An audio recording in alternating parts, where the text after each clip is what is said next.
बहू के गो दिया में सुंदर ललाना।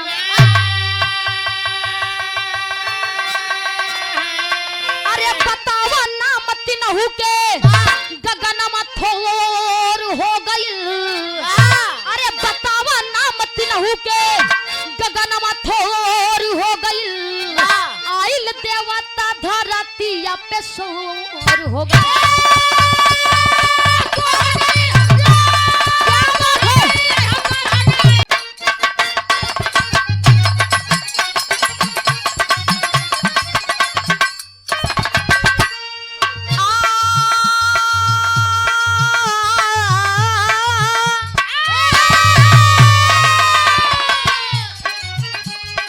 हुस्न मर्दों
को मजबूर किया करता है, अपनों की नजरों से भी दूर किया करता है। बाबूजी एक गाना निकला रहा, ममता के अनमोल खजाना। बाबूजी दूसरे के प्यार में, लड़की के प्यार में फंस के और हुसैन के चक्कर में महतारी के जाय के चाकू से कलेजा मार, सीना में चाकू मार के कलेजा निकाल के ले जाकर अपने प्रेमिका के दे देता। दुनिया हुस्न के पीछे पगलान बा। बाबूजी अबे एक कांड भरा महाराष्ट्र में, ससुर पतोह के कांड भरा रहा। बाप निरंजन नाम रहो आदमी के, बहुत बढ़िया किसान रहा, ब्याह हुआ, गोद में 5 साल के बेटवा भी रहा। लेकिन जब 5 साल के हुए बेटवा बड़ा भा तो उनकर पत्नी की मृत्यु होगा। उनके पत्नी की मृत्यु होगा। बाबूजी गांव देश के लोग गए समझान का, निरंजन तोरे गोद में 5 साल के बेटवा बा तो दूसर बियाह कैला। लेकिन उस समय बियाह ना करन कान, हम बियाह करब तो हमरे बेटवा के साथे उन मेहरारू ऐसा तेलापन व्यवहार करी, मैं शादी नहीं करूंगा। बाबूजी लेकिन वह बेटवा जब बड़ा भा ओकर बियाह सेट करे लड़की देखेन तो देखा जौने लड़की के देखे रहन बेटवा के साथे बियाह करे बदे दिन तारीख सब पड़ गए, वही पतोह के साथे रासलीला मचाए हैं। भाई ससुर पतोह में प्यार हो गया तो हुसैन के चक्कर में सब पगलाता। अरे वाह, आप लोग कहानी पे गौर करी है। ये कहानी है कौने समय के, ये कहानी वो समय के जब इंद्रदेव अपने राज दरबार में विराजमान थे, राज सिंहासन पे बैठे थे, राज दरबार लगा था। जैसे आप लोग यहाँ सामने बैठा है वैसे वो राज दरबार लगा है, राज दरबार में सभी बैठे हैं। जेकर नाम बताओगा उर्वशी अप्सरा। अरे वाह, उर्वशी अप्सरा बड़ी खूबसूरत रही, बड़ी सुंदर रही। बाबूजी इंद्र के दरबार में नृत्य करते रही, नाच गाना के काम करते रही। पहले के जमाने देवताओं के जमाने में लोग अप्सरा बोलते थे, एक कलयुग में लोग बेश्या बोला थे, जो नाच गाना मुजरा करत थे। बाबूजी उर्वशी राज दरबार में नृत्य करते रही, लेकिन वही राज दरबार में इंद्रदेव के बेटवा जेकर नाम गंधर्व सेन बतावा गवा। बाबूजी जब गंधर्व सेन उर्वशी के देखा थे तो देख के एकदम मोहित हो गए। भैया आँख खुलित खुली रह गए, देखा था कहन क्या लड़की है, क्या लड़की है। गलत शब्द जिन बोला नहीं बहुत मारा, जान ले आदत सुधारा नहीं चाचे से का दिन कुटवाऊ। भैया इधर देखा था गंधर्व सेन देखता ही रही गए तो यही से हमारे विरह में तर्ज लागत का भैया।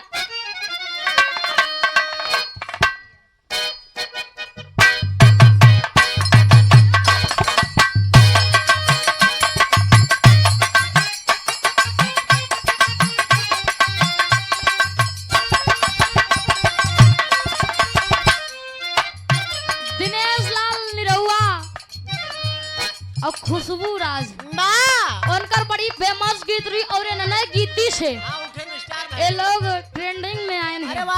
भैया आज ही गाना से जान ले एकदम छाया है। हाँ दिनेश लाल यादव निरहुआ निरहुआ हो गया बड़ा बढ़िया लाग गान कोनो दुल्हन बढ़िया महुआ छुअत रहा महुआ वो बिन के गए उधर बताओ बहन मेहरारू मिलावे बहुत बढ़िया स्टाइल होता ऐसे करत रही है ना खोदत रही है और नीचे अंगूठा से माटी खोदत रही है भैया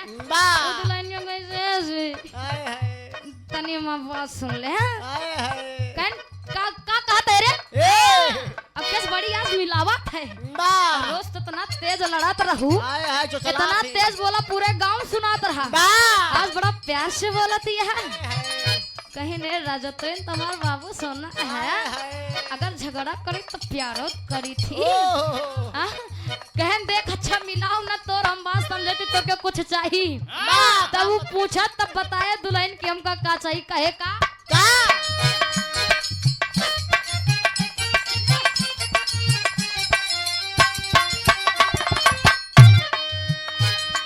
कुचुर कुचुर आँख करे पारू भइल झौआ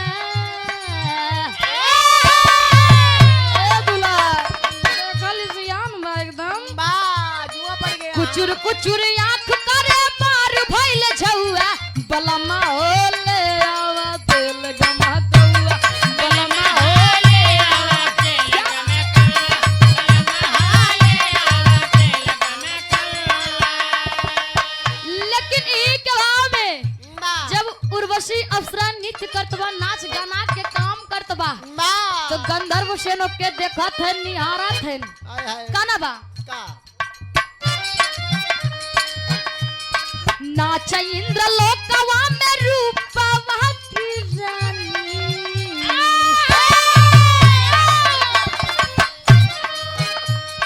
नाच इंद्र लोकवा में रूपवा की रानी कसम से हाल हम कैसे बखानी कसम से हाल हम कैसे बखानी बड़ी खूबसूरत लड़की हो गंधर्व सेन देखा धन कहनी तो बड़ी सुंदर बा अगर हम कम मिल जा शादी कैले तो हमार जान किस्मत तर जाता है भैया पहले बंदे वो गंधर्व सेन उर्वशी के एक एक श्रृंगार के वर्णन करत है कहे का तानवा पे सोहेला सोलहो श्रृंगारवा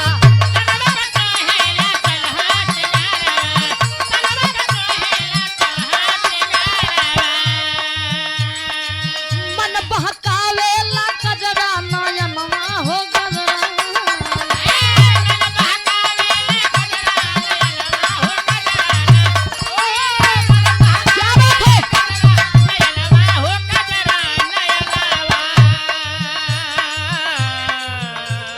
चोली की गोली हो चीज मस्तानी चोली की गोली है चीज मस्तानी कसम से हाल हम कैसे बखानी कसम से हाल हम कैसे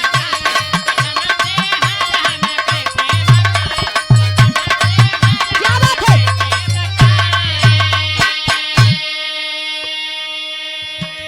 बाबूजी इधर गंधर्व सेन देखा था एकदम मोहित हो गए कहन अपू जब तक हम कम मिली है ना तब तक जान ला वो हमरे रहाइश ना बाबूजी देखता ही देखत एक फूल उठाए के गंधर्व सेन उर्वशी के सीने पे मार देते। राज दरबार लगावा उर्वशी बाबूजी नृत्य करत बा, नाच गाना के काम करत बा भरे राज दरबार में।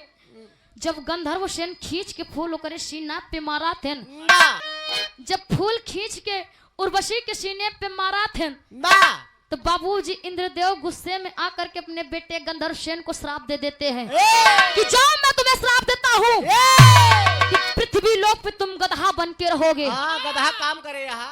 बाबूजी आज राज दरबार में मर्यादा भंग कर दे तो तार पिता राजगद्दी पे बैठा है, राज दरबार लगा बा भरे राज दरबार में तू उर्वशी के सीने पे फूल मारा, जाओ मैं श्राप देता हूँ तुम गधा बन के रहोगे पृथ्वी लोक पे।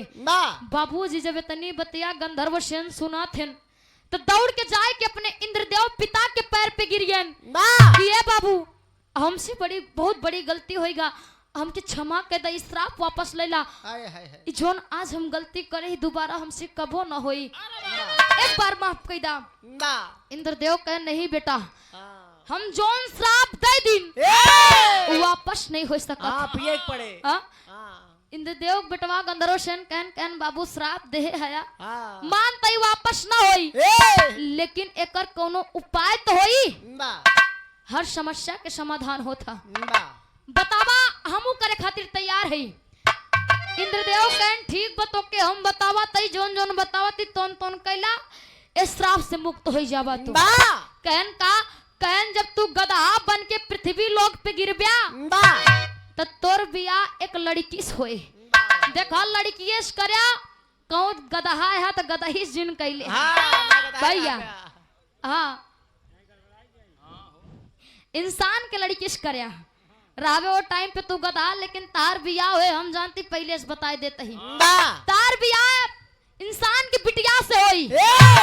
और जब ओसी बिया हुई सुहाग रात में जाई तो कह दिया ये हमार कनमा धै के खींचा हम अपने असली रूप में आई जब ये गधा से छुटकारा पाई जब। लेकिन एक चीज के और ध्यान दे, जब सुबेर होई तो रात भर तू अपने रूप में रहबा, सुबेर होते फिर तू गधा बन जाबे। कहन बाबूजी तब तोरे ए समस्या के समाधान करे मतलब वही का निकला, जब हम रात में अपने रूप में सुबेरे गधा बन जा तो का मतलब निकले, हमका ऐसा उपाय बतावा जोन हम हमेशा हमेशा के लिए श्राप से मुक्ति हो जाई और हम फिर से इंद्रलोक आई जाई। बाबूजी कहन ठीक बतो के इहो बतावा थई, जाओ सुबेरे जोन तोर दुल्हन आई ओके बताए दे कि सुबेरे जोन तोर गधा खोल रहे सुबेर होते वो गधा खोल जलाए देंगे। जब गधा खोल जला देंगे तो सीधा इंद्रलोक आई जावा, उस श्राप से तू मुक्ति पाई जावा। बाबूजी इतना बतावा थे और इधर गंधर्व सेन गधा बन के पृथ्वी लोक पे गिरा थे। आगे होत का भैया टेरी के भाव में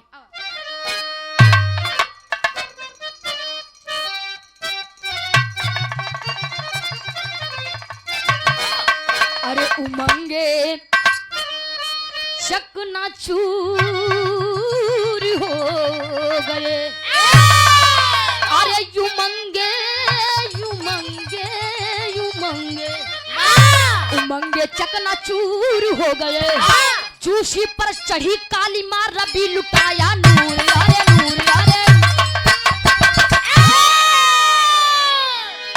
बाबूजी इधर गंधर्व सेन गधा बन के पृथ्वी लोक में जब घने जंगल में गिरा थे तो ही जंगलवा में एक धोबी रहा था, धोबी घूमे टारे रहा। जब गंधर्व सेन के देखे गधा के रूप में एकदम खुशी से झूम उठा। बाबूजी झूम उठा कहे बाप रे बाप ये गधा हैया, कहूँ हम सपना तो नहीं देखा था, पहले चुटकी काटी सपने कहिस नहीं यार सपना तो नहीं लागत बस सही सही गधा आया, फिर खींच के गाले में चट्टा मारी कहिस मान गए सही सही गधा आया। इतना मोट के इतना हट्टा कट्टा इतना ताजा, बाप रे बाप 4 साल से हम सरवक जियाए रही, इतना खियावा तई चोनी चोकर सब सरवम मोटाता ही नहीं का देखा। बाबूजी एकदम खुशी से झूम उठाई, बिरहा में तर्ज लगा था।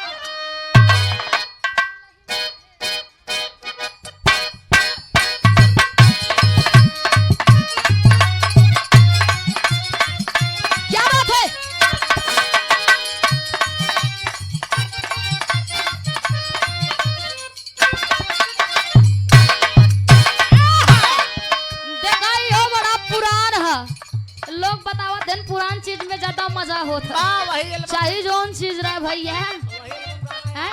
हैं। यो निरहुआ दिनेश लाल यादव गायन 2003 में अरे वाह बड़ा लहाय के गायन वाह काहे का दुल्हन रहे बीमार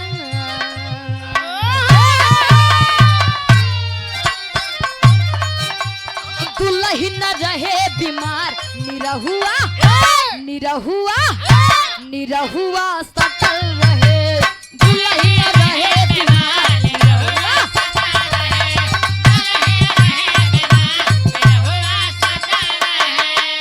लेकिन ही के भाव में उधविया जब गधा के देखिस तो कहा था का चेहरे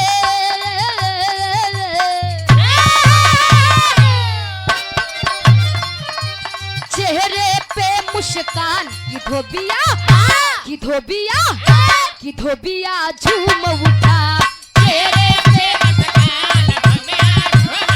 क्या बात है होई के चला उतान की धोबिया झूम उठा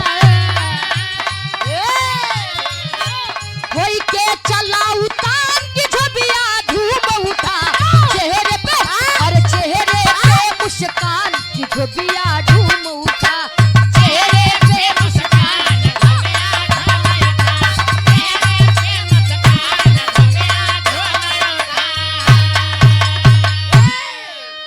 बाबूजी देख एकदम खुश हो गया कहिस आज कान के कम मुंह देख के उठा रहे बड़ा बढ़िया काम होत बा ये अगर हमका गधा मिल जाए तो जान ला हमार सब काम हो जाए हम दोनों प्राणी पे बैठू जाब कपड़वा उलाद ले तब ही न थके भैया बाबूजी गधा पकड़ के ले गया घरे जब घरे ले जाता ए धर्मेंद्र भैया वाह जब घरे ले गया तो परवश कैसे मलकिन मलकिन अली बारवा में हो कहां अब अंदर से धोबिनिया कहिस आ गेन दही रुकना ते हां इनको गाजा कोनो पी काम के नहीं रहता है हां हैं?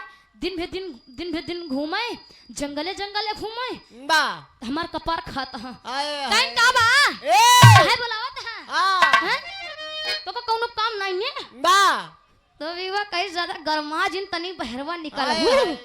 जैसे धोबिनिया निकलिन देखिन गदाक देखते ही रह गए वाह मुंह खुला से खुले रह गया वाह कहिन बाप रे बाप इतना बढ़िया गधा फलाने कितने में खरीदिया अरे वाह कहाँ पाया ए कहाँ से लावता हाय हाय कहीं देखा मीठ बोला जिन हां चुप रहो चुप रहा ये का हम खरीदे नहीं हाँ। वही जंगलवा में पाए देख सुन मोर बात हां अगर केहू पूछे कि तोरे मालिक कितने में खरीद के लाई आए हैं वाह तो बताई दे कि इतने में खरीद के लाई तनी बढ़ाई चढ़ाई दे ए लाठी अपन लोग के नाम है कह दो तोहार से का औकात नहीं नगद हा लेके वाह हैं एक हम ही से लै सकी थी हैं कहन जा जल्दी इस घरे में से तनी चंदन वंदन अच्छा तो अच्छा लाई जाओ टीक दे ए नहीं अबे कौनो वही है नजरिया दिए जोन गधा मोट के देखत के टिटरी टांग होई अरे जाए। वाह भैया धोबिनिया गई अंदर से जल्दी से चंदन वंदन लाई के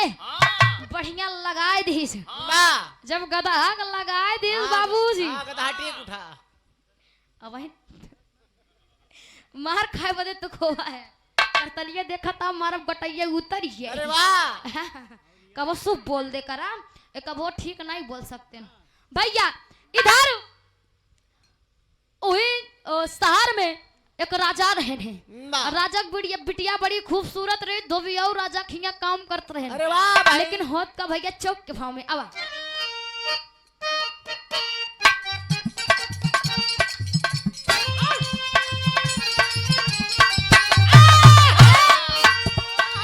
उसी समय इंदौर जिला में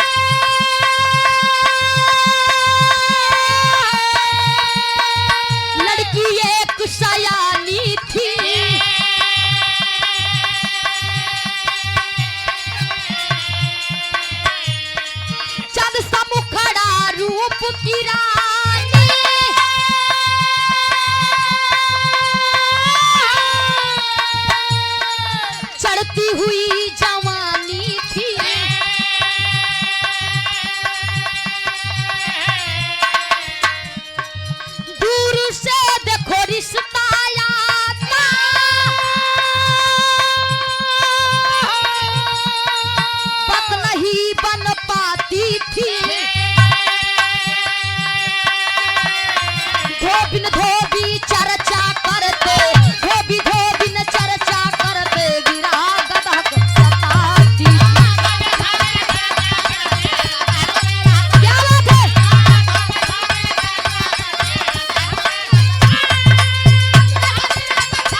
बड़ा दूर दूर से आवे, लेकिन कोनो कारण जितना जने आवे राजा सबका लौटाई दे।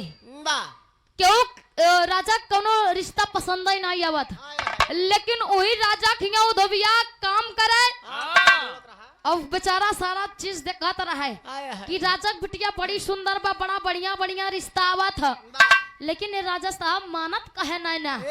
बाबू जिया धोबिया राजा खिया सारा बात जाना सुने देखा है और घरे जाए अपने धोबिनिया सारी बात बतावे। देखा धोबिये नहीं, अधिकतर देखा जा चाहे जेकर मन से दूर है धर्मेंद्र भैया, अब वही नहीं अगर कोनो कांड हो जाए तो सबसे पहले जाए के भौजिन का बताइए कि हुआ ये चीज होवा रहा। वैसे नु धोबिया गवा अपने मलकिन से सारी बात बतावे कहे जानू हमरे राजा बिटिया बड़ी सुंदर बा भैया, बड़ी सुंदर वो बहुत बढ़िया बढ़िया रिश्ता हुआ था, लेकिन राजा मानता ही नहीं ना। और बाबू जी पीछे गधा बांधा रहे गंधर्व सेन, वो धोबी सारी बात सुनत रहे, लेकिन जब ब्याहे का बात सुने तो गंधर्व सेन के बिरह सतावे कि भगवान पता नहीं कौन दिन हो हमार ब्याह हो जाए। बाबूजी रोज रोज दुई धोबिया बतिया सुने, एक दिन हिम्मत जुटाई के जाय के धोबी महाराज से कहत गदहा का कहे पहपट के भाव में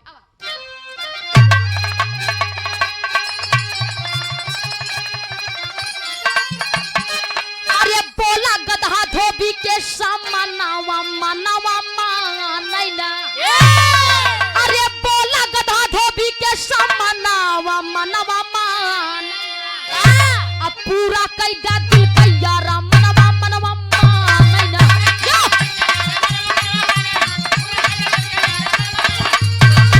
बात है?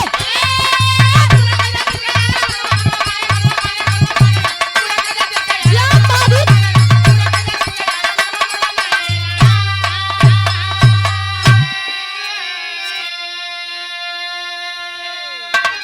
बाबूजी इधर जब वो गंधर्व सेन गधा जाए के धोबी से कहे ये महाराज देखा अगर तू हमका जिया है तो हमारा मालिक माई बाप सब है, हमार एक ही हाथ जोड़ के निवेदन बा। धोबिया कैस बोला कहन जोने राजक बतिया आग मलकिन से बतावा था रोज रोज राजक बिटिया जोन भी हवा नाई होत बा जाए के अपने राजा साहब से कह दो उनके बिटिया से बियाह करे बदे हम तैयार है। बाबूजी धोबी वा सुने सनागा कैसा सारे देखो तो लठिए हे चौंक दे मुंह में, आज तो बोल दे आज के बाद दोबारा बोले जिन इतना बढ़िया बढ़िया राजक बिटिया खातिर रिश्ता आवत बा।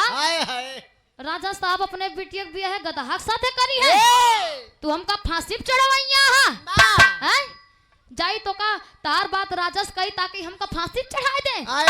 आज तो बोल दे सारे दोबारा बोलिया जिन। बाबूजी धोबिया गदहा के बात के अनदेखा कह दे था, बात के टाल दे था, लेकिन धीरे धीरे दिन बीता था।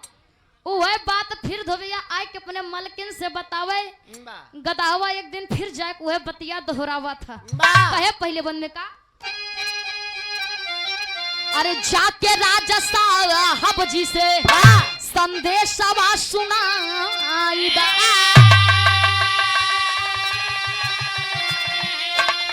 अब बिटिया की शादी अपने हमारे कारवाई दा।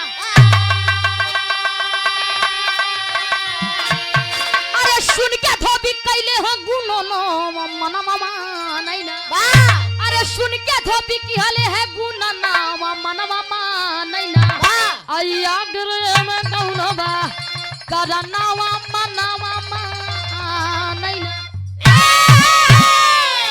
बाबूजी जब वो गधा जाए के दो कुछ दिन बाद वह बात फिर दोहराई धोबिया से, तो धोबिया कैसे अच्छा रुक चाहे अब हमका राजा फांसी काहे न चढ़ाए दी है, अब तोर संदेश हम हुआ तक पहुंचाई के रहब। बाबूजी गए धोबिया गा जाए के अब राजा साहब से हाथ जोड़ के निवेदन कैसे प्रभु हम आप यहाँ काम करी थी, देखा अगर हमसे कोनो चीज बोले में गलती हो जाए तो हमके क्षमा करया, लेकिन एक बात आज कह चाहत है। राजा साहब कहन कहन बोला कहन हम एक गधा जी आए है वो गदहवा रोज हमसे जिद करत कि जाए कि अपने राजा साहब से कह दिया कि अपने बिटिया बिया हमारे साथे कराए दे।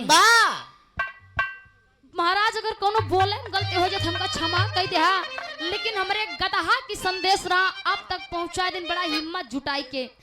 बाबूजी जब राजा सुने ई बात कितना बढ़िया बढ़िया रिश्ता आवत बा, सबके हम कैंसिल कर देती थी, गदहा बियाह करे बदे तैयार बा।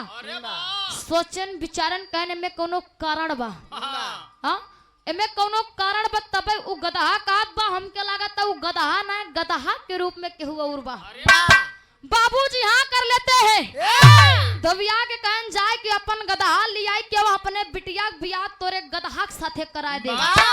बाबूजी इधर धोबिया खुश हो गया, गवा अपन गदहा लेके आइस, लेकिन आगे होत का भैया अल्लाह के भाव में।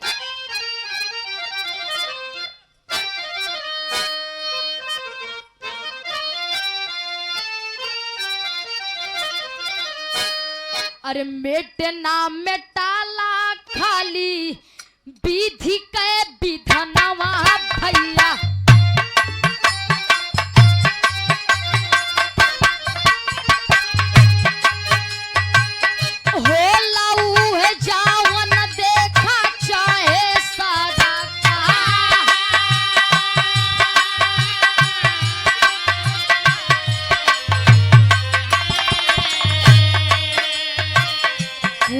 दूर राजा ये किला बनवले भैया, गदहा की शादी आके फैलल समाचार।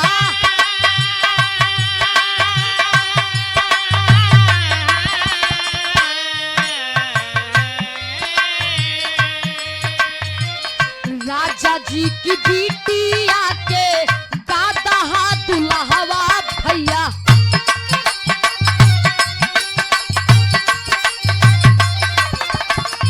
घूमली भवारिया हो मारावा मारा।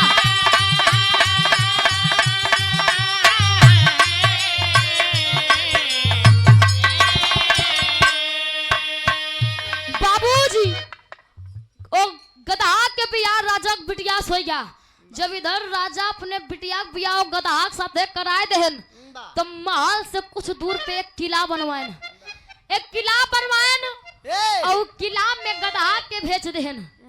गंधर्व सेन के वही किला में भेजन। धीरे धीरे शाम भा जे के पहले के जमाना के लोग दादा हरन के जमाना में ओके चितसारी बोलत रहन, फिर धीरे धीरे चाचा हरन के समय रात तो सुहाग रात हो गया। अब भैया हरन कहे गोल्डन नाइट। अरे वाह भैया, धीरे धीरे लोग मॉडल होते हैं। तो जब गोल्डन नाइट आवत रात में, तो देखा राजा के दिमाग में एक शंका बा, कन हम अपन बिटिया न भेजब, अगर हम अपन बिटिया भेजब वो गदहा के रूप में कोनो राक्षस हो तब तो हमरे बिटिया काम तमाम कह दे। बाबूजी दिमाग लगावा थे, दासिक बिटिया के दुल्हन बनाए के 16 श्रृंगार कई के रात में वो किला में गदहा के पास भेजत थे। यही से सदर के आल्हा भाव का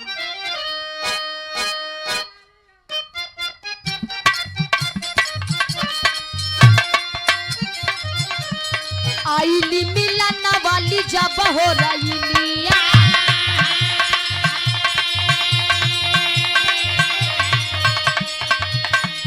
गदहा को भेजे देखा किला के मजा।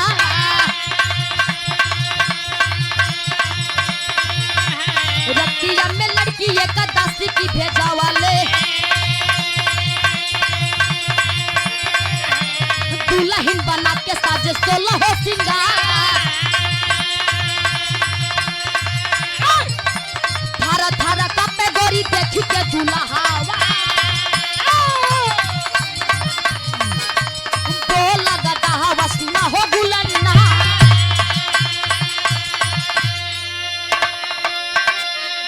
अपने करनिया के अरे भोगत ही पपवा, अब कान धर के खींचा मिट्टी सारा अंधिया रे हो।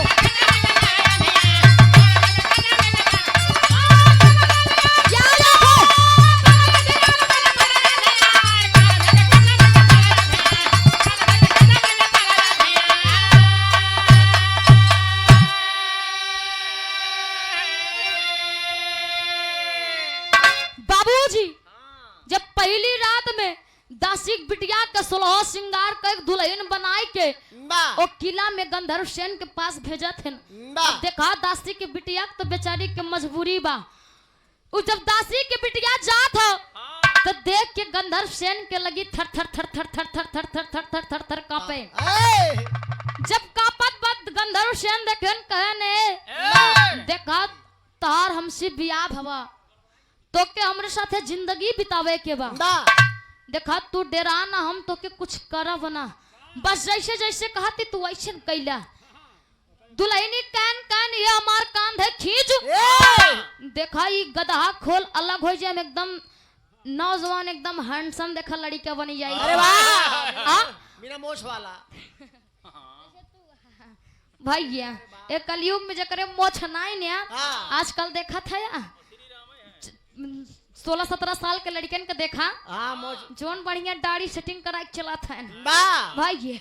एक जगह देख के रहे संतराम चाचा कार्यक्रम में जात रहे और सैलून के बगल हमार गाड़ी खड़ी हो गई। ज्यादा ज्यादा 17 साल के लड़का रहा भैया जैसे तू है इतना ही बड़ा रहे सैलून पे पहुंच गए जाए का तक है भैया तनी हमार डढ़िया बना ही देते हैं। अब वो कहा बा कैसे कबे तोरे डढ़िया कहाँ बा कहाँ तहाँ देखा सब दाढ़ी रखा थे हमारे अब आए नहीं ब्याह तनी बिलेटवा लगाई दिबे जल्दी जामी। अरे वाह भैया आजकल के लड़का ऐसा करा थे। लेकिन जब ओ दासी की बिटिया से कहन कि हमार कान धै खींचा हम गदहा से इंसान बन जावे तो दासी की बिटिया कान धै खींचा था और गंधर्व सेन अपने असली रूप में आवा थे। बाबूजी पूरी रात सुहाग रात दासी बिटिया के साथ गंधर्व सेन मनाए लेकिन सुबेर होत फिर गदहा बन गए और दासी बिटिया जब किला से जाए लाग अंटा पे खड़ा होई के राजा देखा तहन कहन यार ये तो दासी बिटिया एकदम बढ़िया बा एकदम ठीक ठाक जात पे बड़ी खुशी बा। एकर मतलब मिठाई खाए बा उ गदहा नाय के हुआ या गदहा के रूप में बाबूजी। लेकिन अबे ओ गंधर्व सेन के देख के राजा कहन अबे हम विश्वास ना करब अबे अपन बिटिया ना भेजब। आगे राजा साहब करत हन का खड़ी के भाव में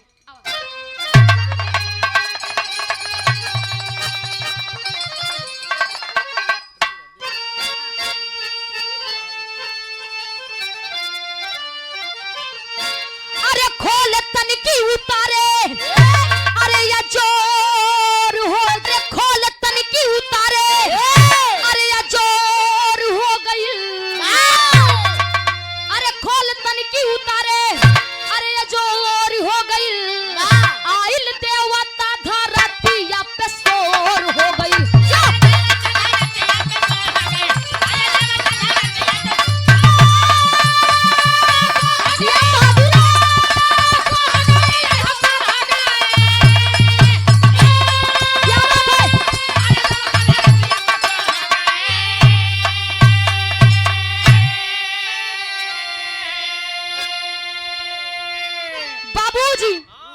दूसरी रात में राजा साहब कहन हम अपन बिटिया ना भेजब। दूसरी रात में मंत्री के बिटिया के दुल्हन बनाए के 16 श्रृंगार करवाए के पुट्टी कराए के ओ किला में गदहा के पास भेजा थे। होत का भैया पहले बंद में अरे शंख भारी दिलवा में राजा यारू झाए और दूसरे दिन मंत्री जी की बेटी भेजवा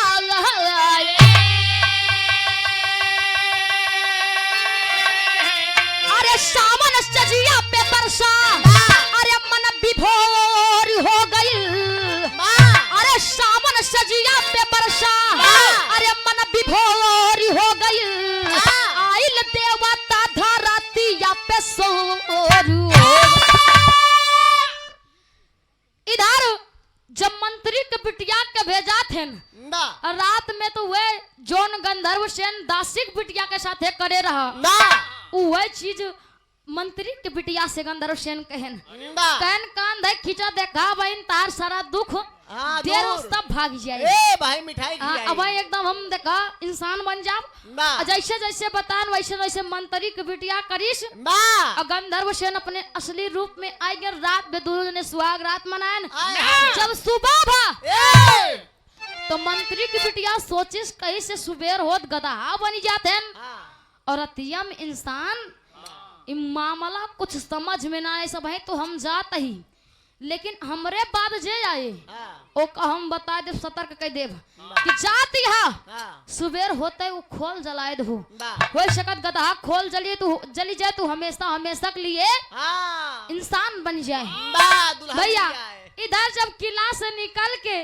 मंत्री की बिटिया जात तो राजा बड़े ध्यान से वहाँ देखा थे अरे वाह कहे नहीं हो बहुत ठीक है ठाक जाती है हाँ भाई बड़ी खुश कर मतलब ए, उ गधा के रूप में कोनो देवता आए बा बा हमरे बिटिया के नसीब खुल गए बा गधा के साथे बिया हो गया अरे वाह बाबू जब तीसरी रात में बा अपने दुल्हनी के श्रृंगार कई के बिटिया के स्वाली देखा अपने राजा साहब अपने बिटिया के सोलह श्रृंगार करवाई के बा राज दुल्हन बनाई के ए राजकुमारी के भेजा थे राजकुमारी के बा जब किला में भेजे लगा थे तो रास्तों में मंत्री की बिटिया मिली जाता आए आए सारी बात बतावा था ए कहे रानी जात तो हूँ हाँ, लेकिन जोन जोन बतावा तही वैसे वैसे कह दू तहार दुल्हा तो कि तहार हमेशा हमेशा के लिए इंसान के रूप में रही अरे है वाह कहीं न देखा रात में अब जाबूत कहीं मार कनवा थे खींचिया हाँ, असली रूप में हो जाब बा तो ही चुदू लेकिन सुबेर उनके उठे से पहले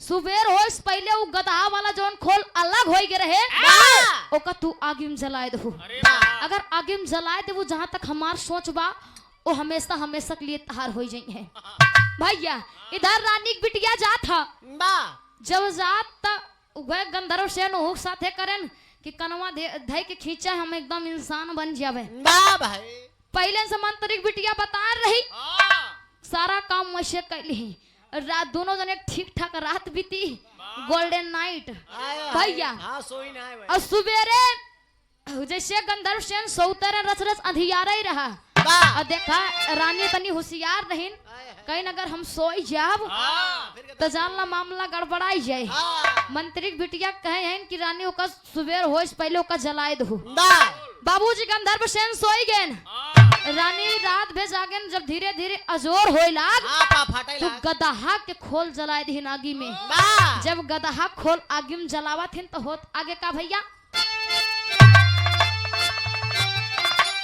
अरे भाग्य गंधर्व सेन छोड़ी बा तीनहु जना नाम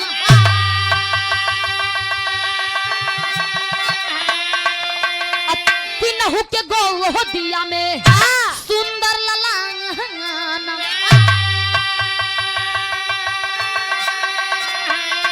अरे बतावा नाम तीनहु के गगन में थोर हो गई अरे बतावा नाम तीनहु के गगन में थोर हो गई आइल देवता धरतिया पे सोर हो गई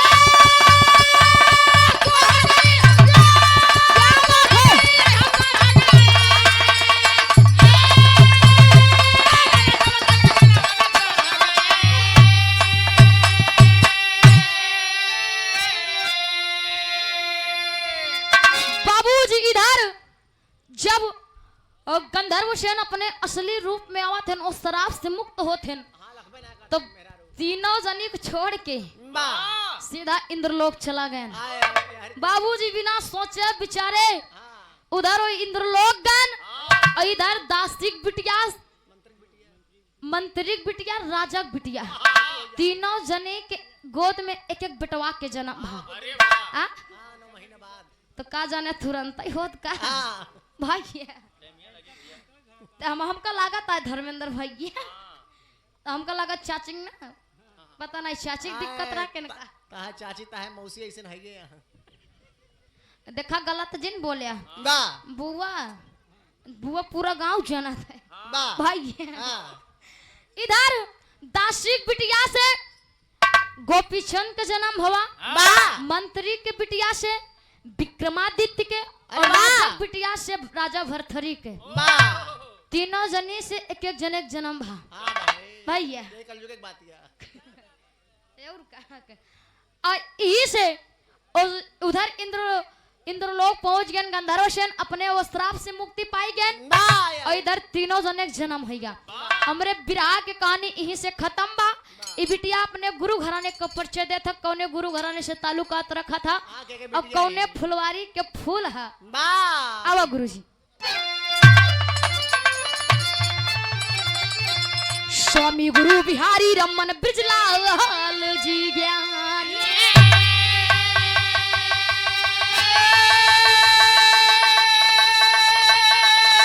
स्वामी गुरु बिहारी रमन ब्रिजलाल की नैया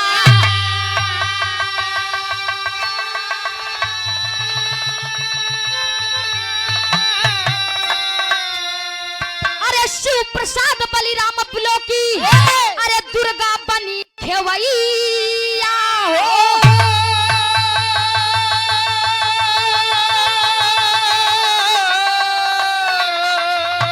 उमंगे चकनाचूर हो गए मुस्कान मुस्कान कभी सूर्यवान के बिरहा है मशहूर।